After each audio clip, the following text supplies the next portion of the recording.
ยเชียงใหม่สืบสานเวลาผ่าน131 ปีนานไกลวัดพระบาทอุดมรุ่งเรืองงามตาเจ้าน้อยบุญทาวงศาข้าหลวงปวงเชียงใหม่ปกครองหัวเมืองฟ้าทุ่มเทแรงกายแรงใจทุกชาติพันธุ์รวมใจรักษามัคคี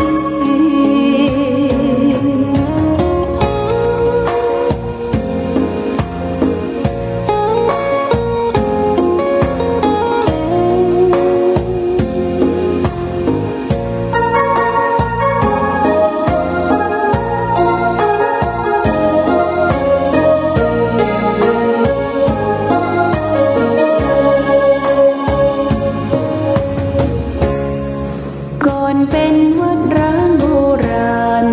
สืบสาน2524พระมหาราชครูเกษราปัญญาปรมาติกาจารย์จากวัดดับภัยเชียงใหม่สืบสานเวลาผ่าน131 ปีนานไกลวัดพระบาทอุดมรุ่งเรืองงามตา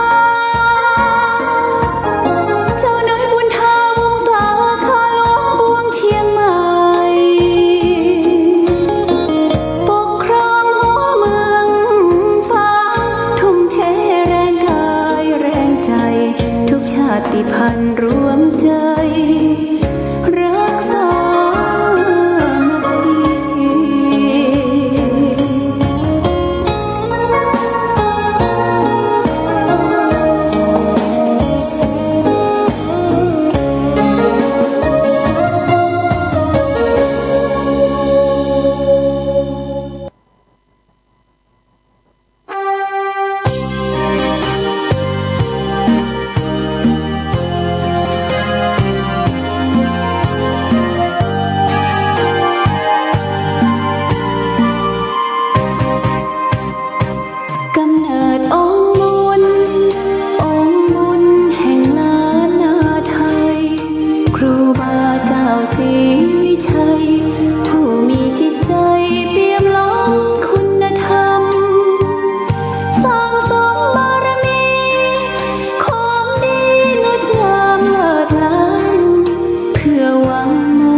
มัคเด่นชัดไม่เกลียดไม่โกรธและไม่โมโหเจริญรอยตามทางเดินหลักของพุทโธนะโมพุทธายะสิ้นชีพสรีรัมผู้คนกราบไหว้องค์บุญฟูฟ้าเจริญสุขศรัทธาสาธุชนญาติโยมท่านพุทธบริษัททั้งหลายวันนี้รายการธรรมประทีปส่องต่างก็ได้มาพบปะกับพ่อแม่พี่น้องศรัทธาสาธุชนญาติโยมแห่งครั้งหนึ่งวันนี้เป็นวันพฤหัสบดีที่24เดือนมิถุนายนพุทธศักราช2564ซึ่งตรงกับเดือน10เหนือเดือน8ใต้ขึ้น15ค่ำวันนี้เป็นวันพระวันศีลใหญ่นะญาติโยมเดือน10เป็งแต่เป็น10ต้นนะ12เตื้อ10เดือนหน้าปุ่นตรงกับวันที่24ก็จะเป็นวันเข้าพรรษาละนะเข้าพรรษาเดือนหน้านะเดือนนี้ก็เป็นเวลายังได้เตรียมการเตรียมงานแล้วก็ดูแลตัวเอง สถานที่ปฏิบัติธรรมอย่างต่างๆก่อนเข้าพรรษาวันพรุ่งนี้ก็จะมีการปฏิบัติธรรมกึ่งวันญาติโยมฟังเทศน์และก็ปฏิบัติธรรมเพื่อเฉลิมพระเกียรติถวายเป็นพระราชกุศลพระกนิษฐาสมเด็จพระเทพรัตนราชสุดาคล้ายวันเกิดของพระองค์ท่านวันที่2 เมษายนที่ผ่านพ้นมาณที่ศาลาพุทธบริษัททางทิศเหนือของวิหารวัดพระบาทอุดมณบ่อสาวาตั้งแต่ 13 นาฬิกาบ่ายโมงเป็นต้นไปโอกาสดีก็ขอเชิญชวนญาติโยมชมรมผู้ปฏิบัติธรรมประจำวันเสาร์และญาติโยมที่จะมาปฏิบัติธรรมเช่นตังปุ้นตังปางปอยตังหัวฝายพี่น้องก็มาได้เนอะเมารถเมารากันมาได้เที่ยงวันมาถึงบ่ายโมงก็จะเปิดจะเปิดโดยมีผู้อำนวยการวัฒนธรรมจังหวัดเชียงใหม่เพิ่นได้เดินทางมาเปิดภาคเจ้านี่จะเปิดที่วัดพระธาตุปู่แจ้แม่อายก่อนภาคบ่ายก็จะมาเปิดที่วัดพระบาทอุดมวันนี้ก็เตรียมงานกันจัดสถานที่นี่ก็แจ้งเชิญชวนญาติโยมท่านสาธุชนที่จะได้ร่วมประพฤติปฏิบัติธรรมถวายเป็นพระราชกุศลแด่พระเทพรัตนราชสุดาคล้ายวันเกิดของพระองค์ท่านวันที่2 เมษายนที่ผ่านพ้นมาเพราะในช่วงนั้นเป็นช่วงวิกฤตของโควิด 19เปิ้นบ่เฮอรวมตัวกันในขณะนี้ก็พอที่จะเบาบางแต่ว่ามาแล้วก็ต้องเตรียมแมสปิดปากปิดจมูกมาตัวเนอทางวัดนี่ก็จะได้เตรียมเจลล้างมือคัดกรองต่างๆนี่ก็เชิญชวนญาติโยมชมรมผู้ปฏิบัติธรรมประจำวันเสาร์หรือผู้สนใจนุ่งชุดขาวห่มขาวผ้าสบาย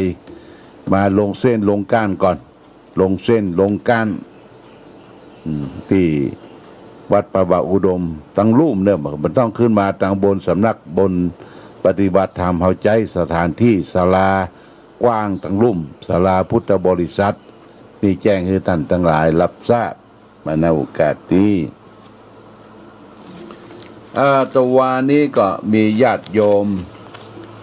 ได้เดินทางมาจากเวียงป่าเป้าเนี่ยญาติโยมเนี่ยเวียงป่าเป้าได้ท่านมารถตู้นึงก็ได้มาถึงที่วัดนี่ก็ประมาณ8:05 นาทีเนาะออกรายการแล้วก็ญาติโยมก็มารอก็เตรียมสำรับกับข้าวผัดตางหารดอกไม้ธูปเทียนจ่อดอกไม้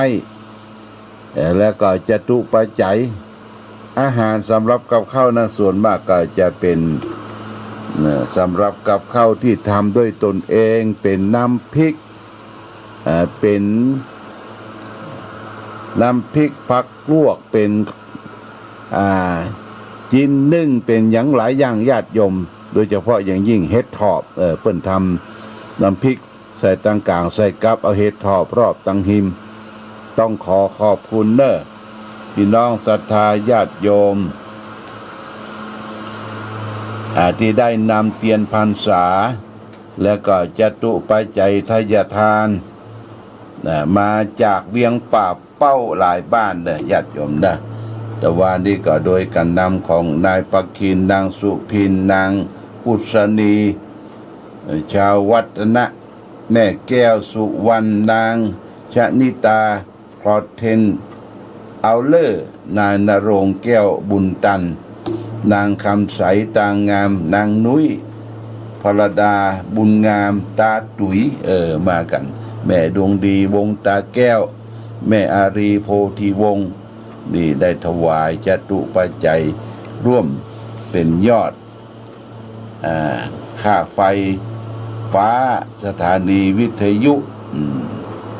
แล้วก็นอกจากนั้นมีแม่อุ้ยนวลวงเนตรนี่บำรุงค่าไฟฟ้าอยู่150 บาทเชียงรายอำเภอแม่สวยแม่สวยก็มาด้วยเปิ้ลเพราะว่ารถผ่านมาที่หั่นพ่อบุญโรจน์แม่สุวรรณชัยวุฒินายดนัยชัยวุฒินางสาวชนันทิดาชัยวุฒิอันนี้บ้านป่างงิ้วเวียงป่าเป้าโอ้ญาติโยมบ้านป่ากาวบ้านป่างงิ้วมากระลายแต่ว่านี่ลำรถแม่ซ้อยแม่สวยจังรายก็มาด้วยกันมาแล้วก็เปิ้นก็จะไปแวะมาไหว้พระเจ้าฝางพระนางสามผิวอนุสาวรีย์ครูบาเจ้าศรีวิจัยแล้วก็มาทำบุญทำทานเสร็จเรียบร้อยก็ไปวัดท่าตอนต่อจากท่าตอนก็ย้อนกลับมาไปเชียงดาวจากเชียงดาวถ้ำเชียงดาวแล้วก็มาวกเข้าเป้าก็เสร็จแล้วที่เป้าเสร็จเรียบร้อยก็ตรงไปออกปุ่นน่ะชื่อไปโดยถนนตัดไปที่เวียงป่าเป้าญาติโยมนะตัดไปที่เวียงป่าเป้าอันนี้ก็เปิ้นก็เริ่มจะมาผ่อนคลายคือใส่แมสใส่ตาข่ายปิดมาเรียบร้อยดีญาติโยมนะเรียบร้อยดีก็มากันผู้เฒ่าผู้แก่พ่อแม่ศรัทธาต้องขอบคุณอนุโมทนาสาธุกับทุกท่านพี่น้องญาติโยมแฟนคลับรายการวิทยุคลื่นสีขาวอำเภอเวียงป่าเป้ามากันตะวันนี้1 ลำรถต้องขอบคุณอนุโมทนามาณโอกาสนี้แล้วก็รายการธรรมะวันนี้ก็จะเอาเรื่องหนึ่งมาฝากคือแก่ญาติโยมเรื่องนี้ก็คือเรื่องโรคหิวโรคหิวนี่มันเป็นจะได้ญาติโยมโรคหิวนี่นะเปิ้นก็ว่าในยุคนี้เป็นยุคที่วิทยาศาสตร์เฟื่องฟูสิ่งที่เป็นอุปกรณ์บำรุงชีวิตมันมีมากมายเหลือเกินนอกจากเครื่องบริโภคมีเป็นประจำแล้วก็ยังมีเครื่องบริโภคประเภทต่างๆเช่นว่าเครื่องนุ่งห่มนาฬิกาปากการถพาหนะวิทยุตู้เย็นพัดลมมือถืออินเทอร์เน็ตเป็นต้นว่าจนถึงเครื่องสำอางแบบต่างๆใหม่ๆน่าซื้อเอามาใจเป็นยิ่งนัก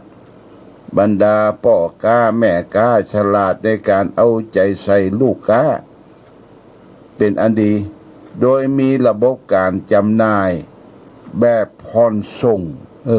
ถ้ามือผู้คนมีเบี้ยน้อยหวยน้อยเนี่ยก็ซื้อไว้แล้วก็ก้อยใจสอยผ่อนส่งกันต่อไปมาคิดแหมอย่างนี้ญาติโยมนะถ้าใครจะตามใจตัวเองนะโดยหาเครื่องวัตถุอุปกรณ์ต่างๆมาใจบำรุงชีวิตแล้วก็ต้องตามใจมันเรื่อยไปบ่มีวันที่จะสิ้นสุดได้อย่างนี้แล้วก็พรส่งยังบ่เสร็จสิ้นก็อยากจะได้สิ่งนั้นแหมได้สิ่งนั้นแล้วก็อยากจะได้สิ่งโน้นต่อไปแหมในที่สุดชีวิตทั้งหมดก็ตกเป็นทาสของการพรส่งสำหรับคนที่มีรายได้เป็นประจำเดือนพอเซ็นชื่อรับเงินแล้วก็ยังบัดนั้นจะน้ำหมึกบัดนั้นจะแห้งนะเพื่อก็เก็บไปละญาติโยมนะสิ่งเหล่านั้นจึงถูกแจกแบ่งออกไปจนหมดสิ้นพ่อค้าแม่ค้าสัญญาต่อกันอุตส่าห์มารอรับเงินที่ประตูบ้านประตูสำนักงานนั่นเองเมื่อความจริงปรากฏอย่างนี้ความพอใจความบ่มีขึ้นในชีวิตลองได้จิตใจหิวโหยและตกเป็นที่นั่งแบบนี้จะต้องหาเหยื่อมาป้อนความหิวใจเช่นนี้แล้ว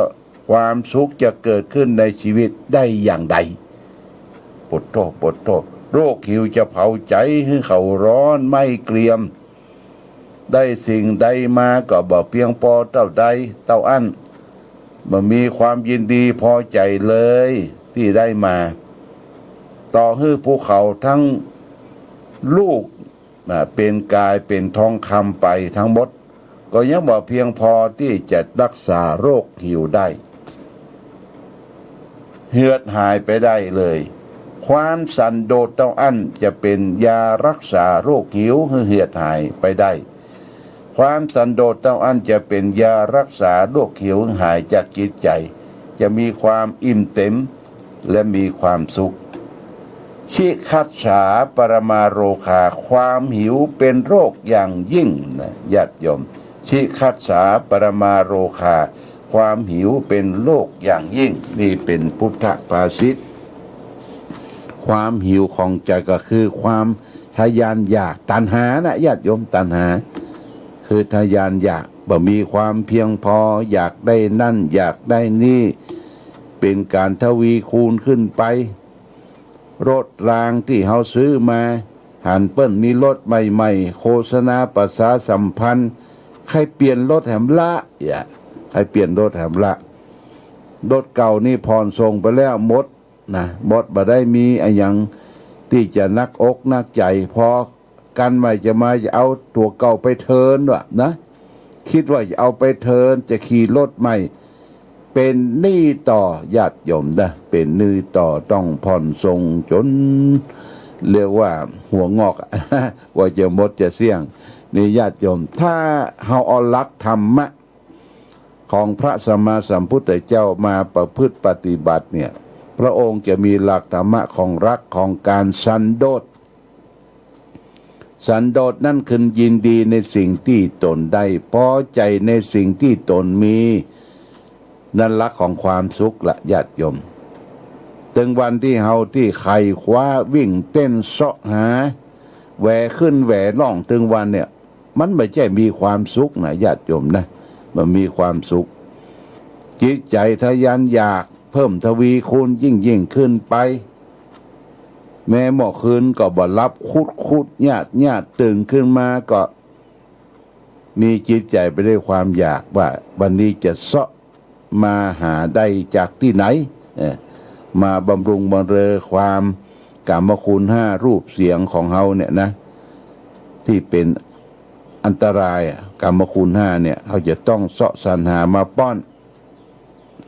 เพราะฉะนั้นญาติโยมท่านสาธุชนสันโดษบ่ใช่ว่าเขาบ่เอาอย่างบ่ใช่แต่ว่าเอาอยู่ปฏิบัติอยู่แต่ให้มันพอดีเนอะ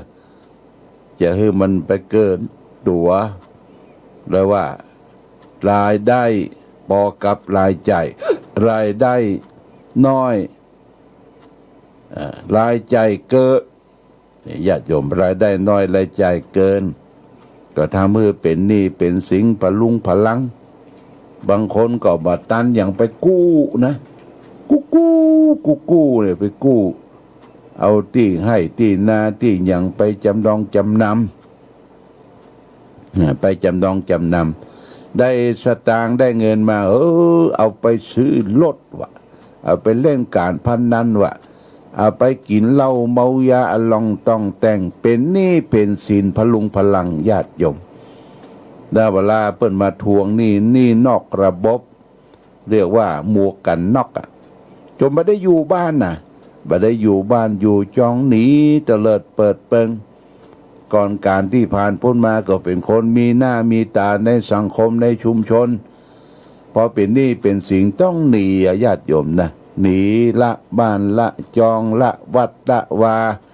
ละถิ่นกำเนิดเกิดของตนเองเพราะอย่างก็เพราะความบ่ปอนะความเป็นหนี้นี่ญาติโยมเมื่อ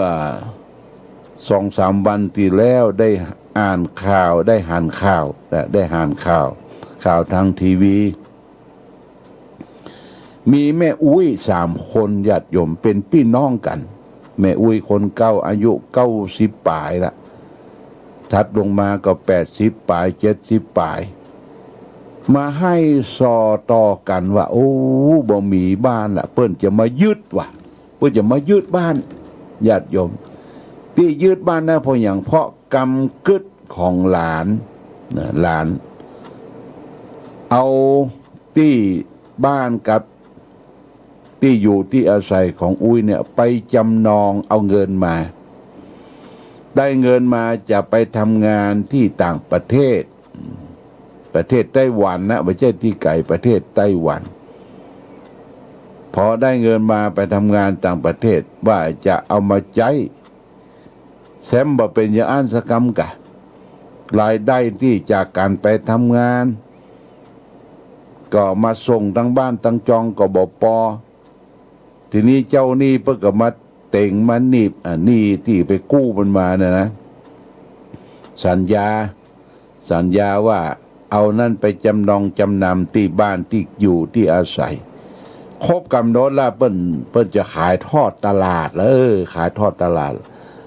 โอ้แม่อุ้ยก็โอ้ของเก่าของเดิมให้หอนวอนทุกให้สอกัน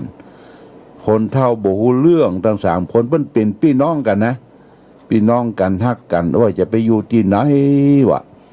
จำเป็นจะต้องขอความเมตตาจากผู้ปกครองส่วนท้องถิ่นต่างอบตต่างอย่างกับเปิ้นก็มาช่วยดูแลว่าสมควรที่จะช่วยดูแลเสาะที่คือเปิ้นอยู่สักที่หนึ่งเป็นที่ว่างที่สาธารณะแต่งบ้านแต่งจองให้เปิ้นอยู่เนี่ยญาติโยมลูกมันกำกึดบดีนะหลานกำกึดบดีญาติโยมนะกำกึดบดีเอาอย่างไปจำนองจำนำมันลุดมันขาดไปทำให้คนเฒ่าเดือดร้อนบ่มีที่อยู่นี่เป็นทุกข์นะเป็นทุกข์ทำความเดือดร้อนให้แก่พ่ออุ้ยแม่อุ้ยบรรพบุรุษของเฮาแทนที่บั้นปลายเปิ้นจะมีความสุขนะญาติโยมนะแทนบั้นปลายชีวิตเนี่ยความสุขเพราะหันลูกหันเต้าความสุขเพราะลูกเต้าได้มาดูแลพ่อกอยตอบแทนทดแทนพระคุณที่พ่อแม่พ่ออุ้ยแม่อุ้ยเคยชุบเคยเลี้ยงเนี่ยตั้งแต่ห้อยจินเต้าจ้อนนอนแบเบาะมาซ้ำมาอย่างอันสกรรมปันความทุกข์คือเปิ้นแหมเป็นทวีคูณคนเฒ่าก็จะไปเสาะยะการงานที่ไหนจะได้เงินมาเนี่ยญาติโยมนะเพราะฉะนั้นญาติโยมท่านสาธุชนปัจจัยเงินทองที่มีอยู่เนี่ยอย่าไปปั่นให้ลูกให้หลานเสี่ยงเด้อนะปั่นให้เสี่ยงพ่ออุ้ยแม่อุ้ยตึงเอาอย่างละประเด็นอย่าไปกินไปตามไปอยู่วัดนะไปอยู่วัดก็บ่ใช่ว่าไปอยู่บ่ได้นะญาติโยมวัดจะต้องจับต้องจ่ายค่าน้ำค่าไฟค่าสำรับกับข้าวทางวัดบ่มีโรงครัวอะไรเนี่ยใดไปบิณฑบาตทุเจ้าก็เอาเข้าก้นบาตรให้รับประทานให้กินเงินทองบ่มีการได้จับจ่ายเนี่ยญาติโยมลำบากนะปัจจุบันนี้ลำบากยิ่งเขามาประสบภัยกับโรคโควิดระบาดเนี่ยญาติโยมต้องใจเงินใจทองทุเจ้าพระสงฆ์ก็บ่ได้ไปหับกินหับทานที่ไหนเปิ้นเรียกว่าบ่กินบ่ทานเตี้ยเพราะว่าโควิดเปิ้นมาฮื้อจุ่มนุมกันเตี้ยเนี่ยเปิ้นก็ขืนน่ะญาติโยมนะขืนเตี้ยได้รับนิมนต์ละขืนน่ะหลวงพ่อบ่พร้อมเตี้ยบ้านใหม่บ่คืนเตื้ออย่างำเงือกแปลงปากแหวขึ้นหล่องทุเจ้าอยู่นะแปลงตัวอ่องป่องนะก็เดี๋ยวก็ไปซอนั่นมากินแปลงตัวอ่องป่องปากแหวตุยลุยญาติโยมเด้อลำบากญาติโยมท่านสาธุชนเพราะฉะนั้นก็วันนี้หลวงพ่อเอาโรคหิวมาฝากเป็นข้อคิดสะกิดเตือนใจว่าจิตใจเขาเนี่ยมันยินดีอยากได้ต้องการอยู่ตลอดเวลามันหิวจะไปหิวเกินจะไปให้ใจนี่หิวเกินญาติโยมกายหิวอยากเข้าอยากน้ำก็พอที่จะมีสิ่งอื่นเข้ามาประทังถ้าใจเฮาหิวยินดีอยากได้ต้องการกับสิ่งที่มาใหม่ๆในปัจจุบันเนี่ยต้องดิ้นรนขนขวายเอียงเปิ้นนะเอียงเปิ้นมีพ่อชายคนหนึ่งไป ไปเฮียนพวกก็จะใกล้จะจบละนะหรือว่าคนจนผู้ยิ่งใหญ่วันนั้นมันออกลายมาเฮียนอันมหาวิทยาลัยรามคำแหงเนี่ยจะจบนิติศาสตร์ละเฮียนไปเพราะว่าเฮียนเนี่ยอย่างวะเฮียนเนี่ยอย่างก็เลยลาออกไปอยู่ป่าญาติโยมเนี่ยไปอยู่ป่าปุ้นอ่ะเลยจอมตองเข้าไปในหินน้ำตกอยู่คนเดียวนะอยู่คนเดียวโดยบัดใจบัดใจอย่างอ่ะพอชีวิตคนเดียวเนี่ยอยู่ได้จะใดนะกินผลหมากรากไม้อยู่นั่นน่ะผ้าครัวก็ชุดเดียวจนเขาว่าเปิ้นไปป้าเพราะว่าเป็นคนป่าคนอย่างแล้วก็เสร็จแล้วก็ประเดี๋ยวนี้แกก็มีความคิดความอ่านเนี่ยปิกมาอยู่สังคมแล้วก็ทำเป็นบ้านดินอยู่บ้านนี่ก็เอาขี้ดินน่ะมาผสมกับแกบกับรำกับฟางเป็นธงชาติและเพลงชาติ